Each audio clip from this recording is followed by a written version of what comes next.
Uh-oh. Temperature. Hold on one second. They hooked me in because there's this amazing series of books called These Are the Voyages. They chronicle the making of Star Trek. Not like Star Trek episodes or stories, but the behind-the-scenes making of these iconic shows that people remember. They feature interviews with the people that made the show. They feature memos between the people that made the show regarding what they were doing, struggles that they had, challenges that they had to overcome, dealing with the network. They feature interviews and letters from network executives to the people making Star Trek, interviews with the actors that were in the shows, all kinds of amazingly detailed information. It's not only entertaining, but it gives you a real insight into how hard it was to actually do this thing. I mean, even if you're not a Star Trek fan, it could be argued that Star Trek is probably the most iconic show in television history. Mm-hmm. Historic, right? Even if you don't like it, it'd be hard to argue that. The very fact that they're making Star Trek movies and TV shows 55 years later is testimony to what the original series did for television. So this book is incredibly interesting because it chronicles all of their challenges in getting these episodes made. Episodes that are now historical and part of our culture. And they were making them for the first time. It's amazing. You guys,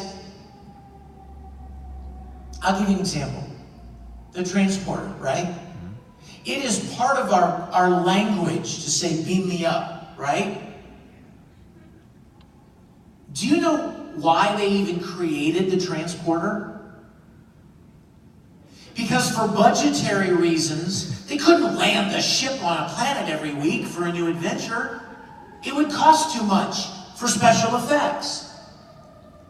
So as they're working through this, they're like, crap, we can't land this giant ship on a planet every week. It would be cost prohibitive. So they literally came up with this idea of dematerializing people and rematerializing them on the planet. Everybody on the planet Earth knows about beam me up and beam me down. Beam me up, Scotty. It's part of our language. And they made that up the moment that they created it purely out of necessity. There were all kinds of amazing stories about things ideas they came up with, and wanting to tell relevant, socially important stories that they weren't allowed to tell on television for fear that it would offend, or for fear that they would get in trouble. So they would put it in a sci-fi setting, and they would change the names, and they would tweak it just enough so that the message was very clear, but it still got past the censors at the network, who didn't want to offend anybody. Case in point, the first interracial kiss. Do you know that, you younger kids? Do you know that the first time a white person kissed a black person was on Star Trek? Now, you weren't allowed to do that in the late 60s. You couldn't put it on television. Right? You couldn't celebrate it. I'm sure people did it all the time, but if you're making a TV show, you don't do that.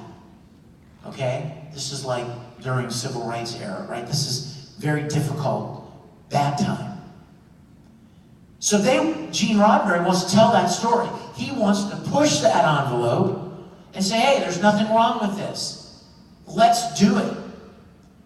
Well, if they just had a guy and a girl making out, that would have never been allowed by the network. So you know what they did?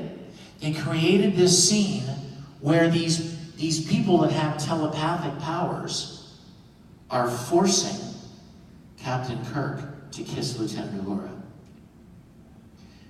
So they get away with it in the context of an imaginative story. They addressed things like, obviously things like racism, prejudice, the Vietnam War. They created a whole episode with the hill people and the townspeople. And it was completely an allegory for the Vietnam War.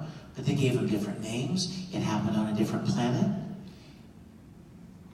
How many of you guys in your studies, in your schooling, ever read or studied or heard of an author named Jonathan Swift? You guys remember Jonathan Swift? I'm sorry that a lot of you younger kids don't. Your schools are not doing a good job. Jonathan Swift was a very famous author, and he was a satirist. And he would make political commentary and social commentary, but he would do it in the form of imaginative stories. Has anyone ever heard of Gulliver's Travels? Yes. Gulliver's Travels, this guy named Gulliver gets on a boat and he lands on this island with all of these little people called Lilliputians. The Lilliputians were these tiny people, and Gulliver was this big guy. And then, I don't know if any of this takes it a step further, because now this panel is educational. He wrote another book where Gulliver went to another world where he was the tiny guy. Anybody remember the name of that world? Brobdingnag. Okay, weird. But the point is, Gene Roddenberry, who created Star Trek, loved Jonathan Swift. He loved, and Jonathan Swift would take on political issues and social issues, things that he could never get away with writing about on their face. But he would create these imaginative worlds and imaginative people and cultures, and he would drive home really interesting, controversial subjects by placing them somewhere else than our world and our people. And that's exactly what Star Trek did. I've totally gotten off topic, but I'm going to take it back home and say these books are amazing. They interview and you come to know who Gene Roddenberry was and the people who was his Bob Justman, the assistant director on Star Trek. Jerry Finnerman, the director of photography. Interviews with all of the actors and even guest starring actors who would come in for one episode and talk about it. It's wonderful. I am doing this audiobook. It is hard. My friends were right. It is hard. But it's wonderful. It's a great book. In fact, there are 3 books, one for each of the seasons of Star Trek. I'm on the first one. I don't know if I'll do 2 or 3. But the first one is really great. And because I want to make it more fun to listen to, I've actually cast people to be the voices of the different people. So I'm the narrator, but whenever Gene Roddenberry speaks, I as the narrator will say, Gene Roddenberry wrote a memo on September 13th to Bob Justman saying, and then you'll hear another man as Gene Roddenberry. So it becomes like a radio play, where you feel like you're listening to these guys in their own words talk about what they're doing or a problem they're having. Very cool. And I've got some really neat people involved. There's a woman named Dorothy Fontana. D.C. Fontana wrote several of the original series episodes of Star Trek, and she's still alive, and she was at my house 2 weeks ago, recording her own excerpts from the book. How cool is that? Like she was there when this happened, you know? Another gentleman named Joe DiAgusta. He was the casting director for Star Trek in the 60s. He was at my house, recording his own memories and excerpts. Adam Nimoy, his father Leonard has passed away, but Adam Nimoy is reading his father's excerpts. Chris Doohan is reading his father Scotty's excerpts. A lot of our people from Star Trek Continues are going to be reading their relative characters. Like Matt Busey was the director of photography on Star Trek Continues. He's going to be the voice of Jerry Finnerman, who was the director of photography on the original Star Trek. It's going to be a fun thing, you guys. So check it out. It should be, I'd like to think it will be ready around the end of the year. So be watching for it, okay? These are the voyages.